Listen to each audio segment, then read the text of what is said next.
Hello friends, வணக்கம். Welcome to தோழிகளின் சமையல் in America. இன்றைக்கி இந்த vlog நான் மார்னிங்லேருந்தே ஸ்டார்ட் பண்ணுறேன். வெளியில் கொஞ்சம் லைட்டாக மழை பெஞ்சு நின்றுருக்கு. ரொம்ப நல்லாயிருக்கு வெதரு. பட் சில்லு தான். ஸோ நம்ம வெளியிலலாம் போக முடியாது. கொஞ்சம் குளிராக தான் இருக்குது. நான் லைட்டாக சும்மா எட்டி பார்த்துட்டு அப்படியே என்னோடய வேலையெல்லாம் ஸ்டார்ட் பண்ண போகிறேன். இன்றைக்கி ஒரு க்ளீனிங் ரொட்டீன் vlog தான் நம்ம பார்க்க போகிறோம். க்ளீனிங் ரொட்டீன்னா நேற்று நான் பெருசாக எதுவும் க்ளீன் பண்ணல. ஏன்னா நேற்று கொஞ்சம் நான் சிக்காக இருந்ததுனால பண்ண முடியல. ஹஸ்பண்டும் ஆஃபீஸ் வேலை கொஞ்சம் அவங்களுக்கு ரொம்ப ஹெவியாக இருந்தது. ஸோ அதனால் பண்ண முடியாதனால இன்றைக்கி அதை எல்லாத்தையும் சேர்த்து வச்சு மொத்தமாக பண்ண போகிறேன். இப்போ பார்த்திங்கன்னா வீடு இப்படி தான் இருக்குது. எல்லாம் அங்கங்கே இருக்குது திங்ஸ்லாம். ஸோ எல்லாத்தையும் இன்றைக்கி நம்ம க்ளீன் பண்ண போகிறோம். கிச்சன்லாம் நேற்று ஜஸ்ட்டு சமைச்சு சாப்பிட்டோம். அப்புறமா நைட்டு பாத்திரம்லாம் டிஷ்வாஷர் போட்டேன். ஸோ அது மட்டும்தான் பண்ணேன். மற்றபடி எதுவும் பெருசாக க்ளீன் பண்ணல நான். ஸோ அதனால் அப்படியே கொஞ்சம் இப்படியே இருக்குது. காலையில் டிஃபனுக்கு இட்லியும் கார சட்னி அரைக்கலான்னு சொல்லிட்டு அது ரெண்டும் ரெடி பண்ணி வச்சுருக்கேன். மற்ற எல்லா பாத்திரமும் அங்கங்கே இருக்குது பாருங்கள். எல்லாத்தையும் ஃபுல்லாக க்ளீன் பண்ணணும். இட்லி மாவு அரைச்சி வச்சுருந்தேன். ஸோ அதுதான் இட்லி ஊற்றியாச்சு இன்றைக்கி. இது சினமன் டீ. நான் நார்மலாக டீ காஃபி குடிக்க மாட்டேன். ஸோ அதனால் சினமன் டீ ஒவ்வொரு நாள் ஒவ்வொரு மாதிரி ஏதாவது ஒன்று போட்டு குடிப்பேன். ஸோ இன்றைக்கி சினமன் டீ குடிக்க போகிறேன். இது குடிச்சிட்டு இவங்களுக்கெல்லாம் பிரேக்ஃபாஸ்ட் கொடுத்துட்டு அப்புறமா நம்ம க்ளீனிங் ஸ்டார்ட் பண்ணணும். இது பார்த்திங்கன்னா இப்படி தான் இருக்குது ஹாலும். அந்த மேடம் ஏதோ பண்ணிகிட்ருக்காங்க. ஸோ இதெல்லாம் க்ளீன் பண்ணதுக்கு அப்புறம் தான் நான் சமைக்க போகிறேன். பிரேக்ஃபாஸ்ட் முடிச்சுட்டா ஒரு 2-3 ஹவர்ஸ் பிரேக் விட்டுக்கலாம். நார்மலாக பிரேக்ஃபாஸ்ட் முடித்தோடனே அப்படியே லஞ்சும் சமைக்க ஆரம்பிச்சிருவேன். பிரேக் எடுத்துக்க மாட்டேன். ஸோ அப்படியே முடிச்சுட்டு அதுக்கப்புறம் க்ளீனிங்லாம் ஸ்டார்ட் பண்ணுவேன். இன்றைக்கி வீடு இந்த நிலமையில் இருக்கும்போது என்னால் சமைக்க முடியாது. ஸோ எல்லாத்தையும் ஃபுல்லாக க்ளீன் பண்ணிவிட்டு கிச்சன்லாம் க்ளீன் பண்ணிவிட்டு அப்புறமா சமைக்க ஆரம்பிக்கலாம் அப்படின்றதுக்காக ஃபஸ்ட்டு க்ளீனிங் ஸ்டார்ட் பண்ண போகிறேன். எது வேணா பண்ணு. இப்போ மேலே பண்ணிகிட்டு இருந்தீங்க, ரொம்ப அழகாக இருந்துச்சு.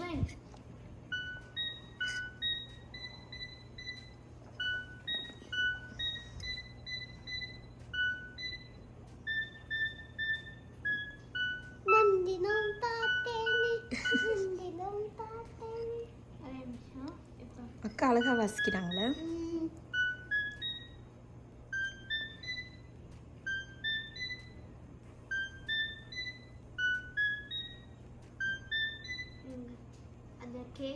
அது கொஞ்சம் சரியாக வரல. இப்போ நான் வாசிக்கிறேன். அதுவே வாசிச்சுட்டு இருக்க நான் பண்ண பார்த்தேன்.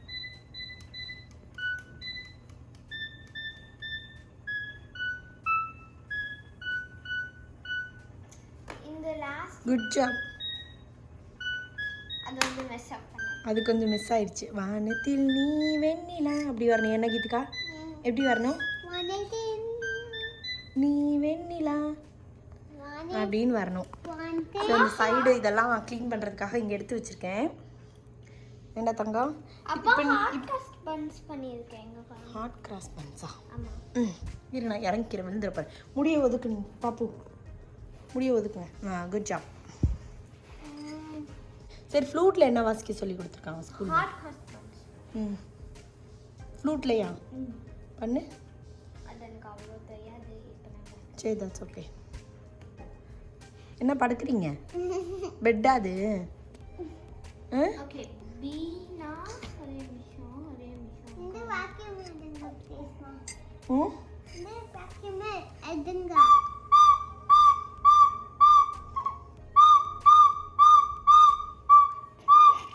போயிட்டு இருக்கு. அவங்க சொல்லி கொடுத்திருக்காங்க. காமெடி நல்லாவே இல்லை. ஃபீ ஃபீ ஃபீன்னு எப்படி கீதிகா அக்கா எப்படி வாசிச்சுச்சு? ஹஸ்பண்ட் அது மிடில் பார்ட் ஃபர்ஸ்ட் இதோட ஆரம்பிச்சிட்டனா next hot husband. That's okay. நல்லா பிராக்டீஸ் பண்ணிட்டு பாடி காமிங்க. ஓகே. எல்டில பாட் கீதிகா அக்கா எப்படி பாடி காமிச்சாங்க? ஹாட் ஹஸ்பண்ட் இல்ல வாய் ஃப்ளூட்ல எப்படி மியூசிக் வந்துச்சு?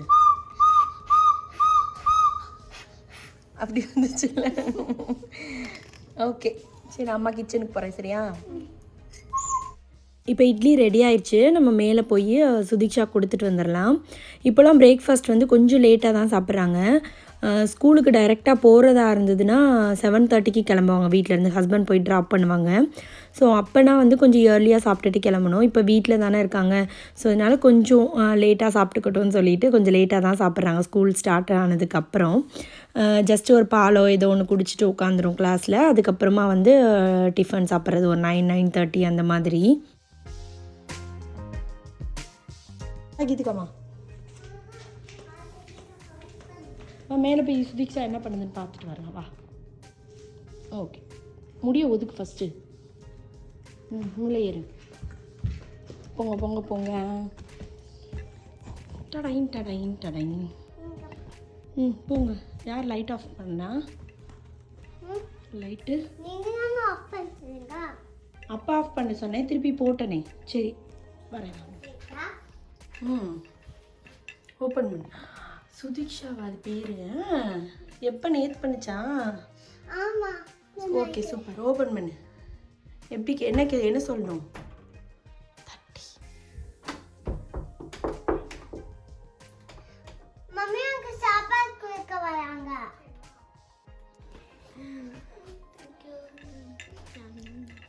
சரி சாப்பிடு. ஓகே.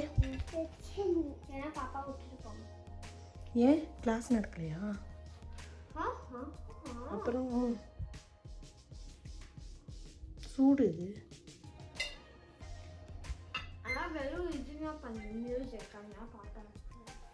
பாப்பா சாப்பிடணும். வா கீதிகா, அம்மா தலை சீவுறேன். வா ஃபஸ்ட்டு. எடுத்துட்டு வா. போடலாமா? இல்லை அம்மா எடுத்துக்கிறேன்டா. விடு, அம்மா எடுத்துக்கிறேன். விடு விடு, அம்மா எடுத்துக்கிறேன். இப்போ மேலே வந்ததுனால சரி ஒரு செட்டில் லாண்ட்ரியும் போட்டு விட்டுட்டு போயிடலான்னு சொல்லிட்டு போட்டுட்ருக்கோம். நார்மலாக இது வந்து ஹஸ்பண்ட் தான் பண்ணுவாங்க. ஸோ வீக்லி ட்வைஸ் அந்த மாதிரி எப்போ அவங்க ஃப்ரீயாக இருக்காங்களோ அப்போ போட்டுக்குவாங்க. பட் இப்போ கொஞ்சம் இருந்தது வெளியில், சரி ஓகே போட்டுட்டு போயிடலான்னு சொல்லிட்டு போட்டுட்ருக்கோம். இது முடிச்சுட்டு வந்து கொஞ்சம் துணி நேற்றே மடித்து வச்சுருந்தேன். ஸோ அதை வந்து கொஞ்சம் எல்லாத்தையும் எடுத்து அதாவது வைக்கிற இடத்துல வைக்கணும். இந்த க்ளீனிங் ரொட்டீன் எடுக்கிறதுக்கு ஒரு ரீசனும் இருக்குது. நார்மலாக வந்து ஹவுஸ் ஒய்ஃப்னால் வந்து காலையிலேயே சமைச்சு கொடுத்துட்டாங்கன்னா வீட்டில் அவங்களுக்கு பெருசாக வேலை இருக்காது. டிவி பார்த்துட்டு அப்படியே ஹாப்பியாக ஜாலியாக இருக்கலாம் அப்படின்னு சொல்லி நிறைய பேர் நினச்சிட்ருப்பாங்க. என்கிட்ட கூட நிறைய பேர் கேட்டிருக்காங்க, ஃப்ரெண்ட்ஸு அந்த மாதிரி கூட. அங்கே என்ன உனக்கு ஒரு பெருசாக வேலை இல்லைல்ல, யூஎஸில் என்ன உனக்கு வேலை இருக்க போகுது, சமைச்சிட்டா அப்புறமா நீ ஃப்ரீயாக இருக்கலாம்ல, எல்லாத்துக்கும் மிஷின் தானே அப்படின்னு சொல்லுவாங்க. பட் நார்மலாக ஹவுஸ் ஒய்ஃபாக இருக்கிறவங்களுக்கு மட்டும்தான் தெரியும் நம்ம வீட்டிலேருந்து எவ்வளோ வேலை செய்கிறோன்னு சொல்லிட்டு. ஒர்க்குக்கு போகிறவங்க கூட அட்லீஸ்ட்டு காலையில் சமைச்சு முடிச்சுட்டு வேலைக்கு போயிடுவாங்க. அதுக்கப்புறம் ஒரு பிரேக் இருக்கும். அவங்க திருப்பி கிச்சனில் வர்றதுக்கு நைட்டு வரைக்கும் அவங்க கிச்சனில் வர்றதுக்கு வாய்ப்பே இல்லை, வேறு வேலைகளுக்கு வாய்ப்பு இல்லை. பட் நம்ம வீட்டில் இருந்தோன்னா இந்த வேலை முடிச்சோன்னா அந்த வேலை முடிச்சோன்னா இந்த வேலைன்னு சொல்லி மாற்றி மாற்றி ஏதாவது ஒரு வேலை இருந்துகிட்டே தான் இருக்கும். ஃப்ரீ டைம்ன்றது ரொம்ப கம்மி தான். நம்மளே அதை க்ரியேட் பண்ணி ஓகே இந்த வேலை இருக்கட்டும் நாளைக்கு பார்த்துக்கலாம் அப்படின்னு சொல்லிட்டு தான் நம்ம ஒரு ஃப்ரீ டைம் வந்து க்ரியேட் பண்ணுவோம். பட் நார்மலாக ஜென்ரலாக பார்க்குறவங்களுக்கு நம்ம வீட்டில் சும்மா இருக்க மாதிரி தான் தெரியும். ஸோ அந்த மாதிரி நினைக்கிறவங்களுக்கு இந்த வீடியோ எவ்வளோ வேலை இருக்குதுன்னு பாருங்கள். இது வந்து ஒரு நாளோட வேலை மட்டும்தான். சில வேலைகள் டெய்லி செய்கிறது கிடையாது. ஸோ இப்போ நான் இந்த ஸ்டெப்ஸு க்ளீன் பண்ணுறது, இந்த சைட் டேபிள்லாம் வந்து வீக்லி ஒன்ஸ் தான் பண்ணுவோம். ஸோ அந்த மாதிரி நெக்ஸ்ட்டு ஒவ்வொரு டே ஒவ்வொரு வேலை வந்து நாங்களே அலாட் பண்ணிக்குவோம். ஸோ இந்த வேலை இன்றைக்கி பண்ணணும், இந்த வேலை இன்றைக்கி பண்ணணும்னு சொல்லிட்டு அதுபடி அடுத்தடுத்து ஒவ்வொரு இதாக க்ளீன் பண்ணிகிட்டே வந்தால் தான் நம்ம வீடு எப்போவுமே க்ளீனாகவே இருக்கும். இல்லை நம்ம ஒரு வாரம் போட்டு வச்சிட்டாலுமே நம்ம வீடை பார்க்க முடியாது, அந்த மாதிரி ஆயிடும். தொடர்ந்து நம்ம க்ளீன் பண்ணிகிட்டே இருக்கணும். இன்னொன்று என்னென்னா, இந்தியாவில் இருக்கும்போது அட்லீஸ்ட் நம்ம ஒரு ஹெல்ப்புக்கு ஆள் போட்டுக்கலாம். பட் இங்கே இருக்கும்போது ஹெல்ப்புக்கு ஆள் போட்டுக்க முடியாது. அங்கே நான் இருந்த வரைக்குமே எங்கள் அம்மா வீட்லேயும் சரி, நான் கல்யாணத்துக்கு அப்புறமும் சரி ஹெல்ப்புக்கு ஆள் வச்சுருந்தேன். ஸோ எல்லாமே வந்து அவங்க பாத்திரம் விலைக்கு கொடுப்பாங்க, வீடு கூட்ட எல்லாத்துக்குமே ஹெல்ப் பண்ணுவாங்க. பட்டு இங்கே வந்து எல்லா வேலையும் எதுவாக இருந்தாலும் நம்ம தான் செய்யணும். ஹெல்ப்புக்கு வந்து ஆள் வருவாங்க. ஒர்க் பண்ணுறவங்களாம் மந்த்லி ஒன்ஸ் வந்து வீட்டை வந்து க்ளீன் பண்ணுறதுக்கு கூப்பிடுவாங்க க்ளீனர்ஸு. அந்த மாதிரி க்ளீனர்ஸ் வராங்கன்னா அந்த பர் டேக்கே வந்து $100 150 அந்த மாதிரி வந்து சார்ஜ் பண்ணுவாங்க. ஸோ இப்போ நம்ம வீட்டில் இருக்கிறதுனால ஒவ்வொரு நாள் ஒவ்வொன்றா பண்ணிக்கிறதுனால நமக்கு ஈஸியாக இருக்குது. ஸோ ஒர்க்குக்கு போகிறவங்க அந்த மாதிரி பண்ண முடியாதுல்ல, அதனால் அவங்க வந்து மந்த்லி ஒன்ஸ் வந்து கூப்பிட்டுக்குவாங்க. ஸோ அந்த 1 டேக்கு வந்து பார்த்திங்கன்னா நம்ம ஊர் மணியில் நம்ம கால்குலேட் பண்ணோன்னா ஒரு 10,000 to 12,000, இல்லை நம்ம வீட்டோட சைஸை பொறுத்து அது வந்து இன்னும் அதிகமாகவும் வாய்ப்பு இருக்குது. ஸோ ஒரு நாளைக்கு வந்து நம்ம ஒரு 10,000லேருந்து 15,000 வரைக்கும் ஸ்பெண்ட் பண்ணுற மாதிரி ஆயிரும். இப்போ இங்கே வந்து நான் செகண்ட் ஃப்ளோரில் இருக்கேன். ஸோ செகண்ட் ஃப்ளோரில் தான் எங்களுக்கு பெட்ரூம்ஸ் எல்லாமே இருக்குது. அங்கே வந்து இந்த மாதிரி ஒரு ஏரியா இருக்குது. ஸோ இது வந்து வீக்லி ஒன்ஸ் அந்த மாதிரி வேக்யூம் போட்டுக்குவேன். வீக்லி ஒன்ஸ் வந்து தொடச்சிக்குவேன். ஸோ வியாழக்கிழமை வீடெல்லாம் துடைக்கும்போது இங்கே ஒரு ரவுண்டு தொடச்சி எடுத்துருவேன். ஸோ இப்போ வந்து வேக்யூம் மட்டும்தான் போடுறேன். இங்கே வீட்டில் வந்து என்ன க்ளீனிங் பண்ணாலும் சரி, என்ன மாதிரி வேலைகள் நம்ம பண்ணாலுமே சரி, நாங்கள் வந்து ஹஸ்பண்ட் அண்ட் ஒய்ஃப் ஆளுக்கு ஒரு வேலையாக தான் மாற்றி மாற்றி பண்ணிக்குவோம். மோஸ்ட்டாக சாட்டர்டே சண்டேஸில் ஏதாவது ஒரு நாள் வந்து க்ளீனிங்க்குன்னு வச்சுக்குவோம். 2 பேரும் சேர்ந்து பண்ணுற க்ளீனிங்ஸ்லாம். ஸோ பாத்ரூம்ஸ் எல்லாம் க்ளீன் பண்ணணும். ஒரு 4 பாத்ரூம் இருக்குது. ஸோ அதெல்லாம் க்ளீன் பண்ணணும். அதுக்கப்புறம் வந்து மாடியில் அந்த ஒரு 3 பெட்ரூம்ஸ் இருக்குன்னா அதெல்லாம் ஃபுல்லாக வேக்யூம் பண்ணணும். கொஞ்சம் டீப் க்ளீனிங்லாம் வந்து சாட்டர்டே சண்டேயில் என்றைக்காவது ஒரு நாள் நாங்கள் ஃப்ரீ பண்ணி அன்றைக்கி பண்ணிக்குவோம். நாங்கன்னு இல்லை, இங்கே இருக்க நிறைய எல்லா ஃபேமிலிஸ்லேயுமே வந்து பார்த்திங்கன்னா ஹஸ்பண்ட் அண்ட் ஒய்ஃப் சேர்ந்து தான் வந்து இந்த மாதிரி க்ளீனிங்ஸ்லாம் பண்ணிக்குவாங்க. ஸோ இங்கே வந்து நமக்கு நாமேன்ற மாதிரி நம்மளே தான் எல்லாமே பண்ணிக்கணும். ஸோ இப்போ நான் வந்து டைனிங் ஏரியா வந்துட்டேன். மேலே ஃபுல்லாக முடிச்சாச்சு. இப்போ டைனிங் ஏரியா ஜஸ்ட்டு ஒரு வெட் கிளாத் வச்சு தொடச்சிட்டேன். இன்றைக்கி எதுவும் ஸ்ப்ரேலாம் பண்ணல. ஓரளவுக்கு நீட்டாக தான் இருந்தது. அதனால் ஜஸ்ட்டு வந்து லைட்டாக தொடச்சிட்டு மேலே ஃபுல்லாக ஆல்ரெடி வச்சுருந்தது தான் ஒரு புத்தர், அப்புறம் ஒரு வந்து அந்த சென்டர்டு கேண்டில் இருக்குல்ல. ஸோ அது வந்து டெய்லி ஈவினிங் இல்லை மார்னிங் எப்போ ஃபுல்லாக வீடை க்ளீன் பண்ணி முடிக்கிறோனோ அந்த டைம் வந்து வைப்பேன். இப்போ இந்த சைட் டேபிளையும் வந்து தொடச்சிட்டு இங்கே வந்து ஃப்ரூட்ஸுக்காக ஒரு பேஸ்கெட் வச்சுருக்கோம். ஸோ அதில் வந்து ஃப்ரூட்ஸு, அப்புறமா வந்து ஒரு இது வச்சுருந்தேன் ஆலிவேரா. ஸோ இது வந்து ஐக்கியாவில் வாங்கின ஆலிவேரா. நான் வந்து ஜஸ்ட்டு பேஸ்கெட் மட்டும் மாற்றிருக்கேன். அப்புறமா வந்து கீழேயும் ஃப்ரூட்ஸ் வச்சுக்குவோம். ஸோ ஃப்ரூட்ஸ் வந்து பெருசாக நாங்கள் ஃப்ரிட்ஜில் வச்சு யூஸ் பண்ண மாட்டோம். வெளியிலே வச்சு யூஸ் பண்ணிக்கிறது. 1-2 ஃப்ரூட்ஸ் மட்டும்தான் உள்ளே வச்சுக்குவேன். ஸோ அதனால் அது வச்சாச்சு. கீழே ஃபுல்லாக வேக்யூமும் போட்டாச்சு. ஸோ இந்த ஏரியா ஃபுல்லாக க்ளீன் ஆகிடுச்சு. இப்போ வந்து ஹாலுக்கு வந்துட்டேன். ஹாலில் வந்து ஜஸ்ட் அந்த டிவி ஸ்டாண்ட் இருக்குல்ல, அதை வந்து ஒரு வெட் கிளாத் வச்சு தொடச்சிட்ருக்கேன். லைசால் வைப்ஸ் கூட சம்டைம்ஸ் யூஸ் பண்ணுவேன். இன்றைக்கி வந்து ஃபுல்லாக வெட் கிளாத்து தான். நெக்ஸ்ட்டு நம்ம வீட்டு குட்டி மேடம் வந்து வேக்யூம் போடுறேன் அப்படின்னு சொல்லிட்டு வாங்கி வேக்யூம் போட்டுட்ருக்காங்க. நான் என்ன வேலை செஞ்சுட்டு இருந்தாலும் என் கூடயே அப்படி சுற்றிகிட்டே இருப்பாங்க இந்த மேடம். ஏதாவது பேசிக்கிட்டு இல்லை நான் பண்ணுறேன்னு சொல்லிட்டு ஏதாவது பண்ணிவிட்டு ஹெல்ப் பண்ணுறேன்னு சொல்லி எல்லாம் ட்ரை பண்ணுவாங்க. அது பண்ணுறேன் இது பண்ணுறேன்னு. ஸோ அந்த மாதிரி இப்போ வேக்யூம் போட்டுட்ருக்காங்க. இவங்க போட்டு முடித்ததுக்கப்புறம் நான் வேக்யூமும் போடக்கூடாது. ஏன்னா வந்து அவங்க சரியாக போடலன்னு நினச்சிட்டு நான் போடுறேன்னு சொல்லி டென்ஷன் ஆயிடுவாங்க. அதனால் வந்து அவங்க வேக்யூம் போட்டால் அவ்வளோதான், அதுக்கு மேலே நம்ம போட முடியாது.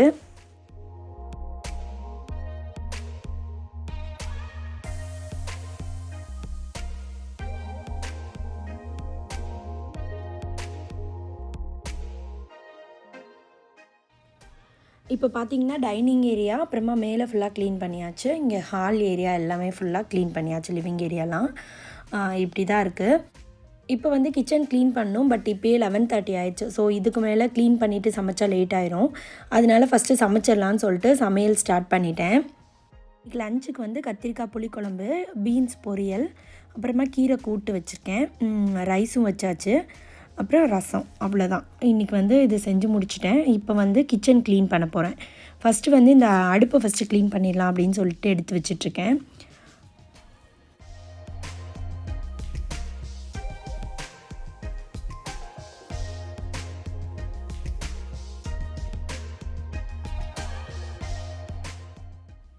இன்றைக்கி வந்து நான் இந்த ஆல் பர்பஸ் க்ளீனர் தான் யூஸ் பண்ண போகிறேன். ஸோ ஜஸ்ட்டு ஸ்ப்ரே பண்ணிவிட்டு கொஞ்சம் ஸ்க்ரப் பண்ணிவிட்டு நம்ம வந்து வைப் பண்ணிடலாம்.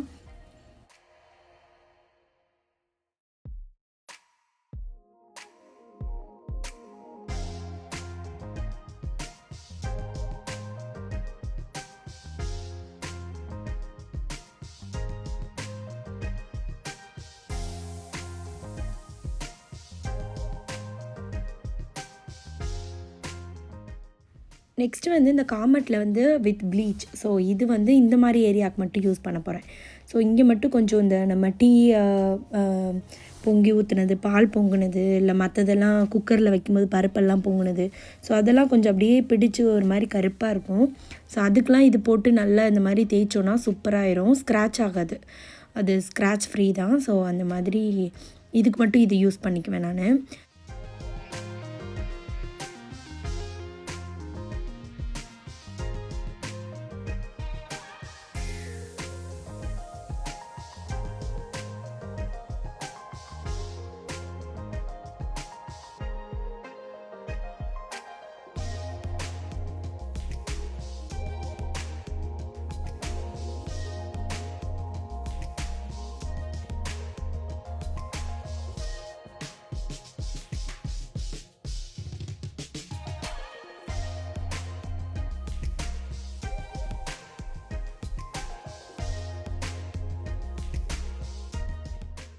நெக்ஸ்ட்டு வந்து டிஷ்வாஷரில் நேற்று போட்டிருந்த அந்த ஐட்டம்ஸ்லாம் எல்லா பாத்திரத்தையும் எடுத்து அடுக்கி வச்சிட்ருக்கேன். ஸோ இதை முடிச்சிட்டோன்னா நம்ம வந்து டிஷ்வாஷர் வந்து லோட் பண்ணிடலாம். இடையில வந்து கையை விட்டு விளாண்டது வந்து சுதிக்ஷா தான். ஸோ நான் வீடியோ எடுத்துகிட்டு இருக்கும்போது அந்த மேடம் அந்த பக்கம் கை காமிச்சிட்ருக்காங்க. 2 பேரும் நின்று என் கூட வாய் அடிச்சிட்டு இருந்தாங்க. அது இதுன்னு என்னென்னமோ கதையெல்லாம் சொல்லி ஏதோ பேசிகிட்டு இருந்தாங்க. ஏன்னா இப்போ வந்து பிரேக் டைம் 1:30 ஆகிடுச்சு. பிரேக் டைமில் ஸ்கூல் முடிஞ்சிருச்சு. ஸோ அந்த டைம் தான். அதனால் பேசிட்டு விளாண்டுட்டு இருந்தாங்க 2 பேரும்.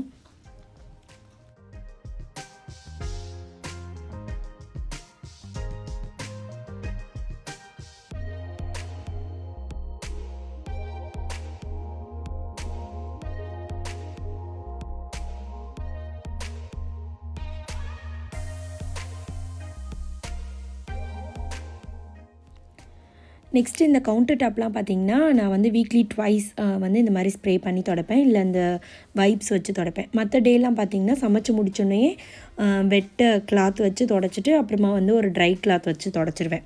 ஸோ அவ்வளோதான் க்ளீனிங். டெய்லி வந்து அதில் கெமிக்கல்ஸ் போடணுன்னு அவசியம் இல்லை.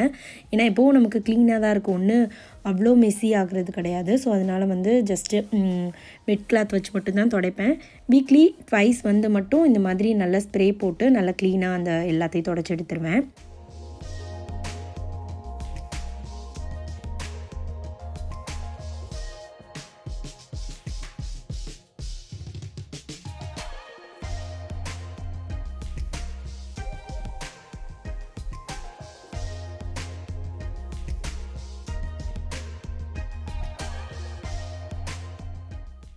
நெக்ஸ்ட்டு வந்து நம்ம டிஷ்வாஷர் லோட் பண்ணிடலாம்.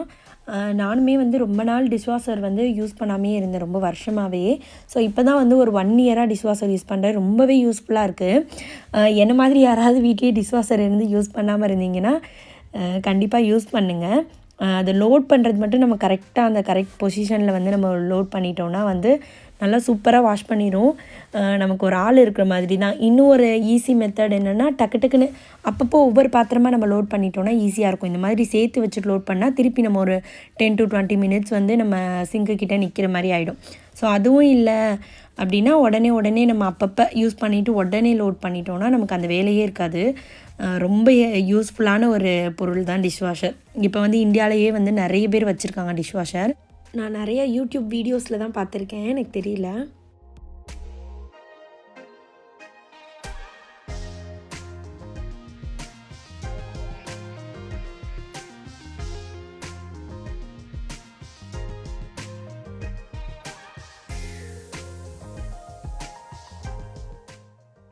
ஸோ இப்போ மேலே ஃபுல்லாக க்ளீன் பண்ணியாச்சு. இந்த சைட் டேபிளு கீழே டைனிங் ஏரியா க்ளீன் பண்ணியாச்சு. ஸோ அப்படியே கிச்சனும் காமிச்சிட்றேன் உங்களுக்கு மேலே இருந்தே. ஸோ அப்புறம் இங்கே வந்து ஒரு மணி பிளான்ட் வச்சுருக்கோம். அப்படியே நம்ம கீழே போயிடலாம்.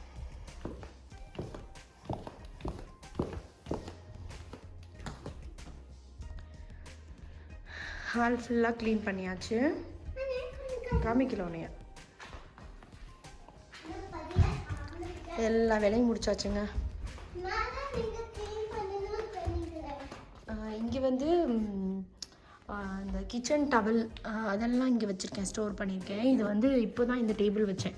இதுக்கு முன்னாடி வந்து ரைஸ் குக்கர் மட்டும்தான் இருந்தது. ஸோ அதனால் உள்ளேயே வச்சு யூஸ் பண்ணிகிட்டு இருந்தேன். இப்போ இன்ஸ்டா பாட்டு இப்போ தான் ரீசெண்டாக ஒரு 2-3 months முன்னாடி வாங்கினேன். ஸோ அதனால் அது ரெண்டும் இங்கே வச்சு யூஸ் பண்ணால் கொஞ்சம் ஈஸியாக இருக்கும் டெய்லி அக்சஸ் பண்ணுறதுக்குன்றதுனால இங்கேயே ஒரு டேபிள் போட்டு வச்சாச்சு. ஸோ அது கீழே வந்து இந்த மாதிரி ஒரு ட்ரேயில் டவல் எல்லாமே வச்சுருக்கேன். இந்த மாதிரி கிச்சன் டவல் எல்லாமே வச்சுருக்கேன்.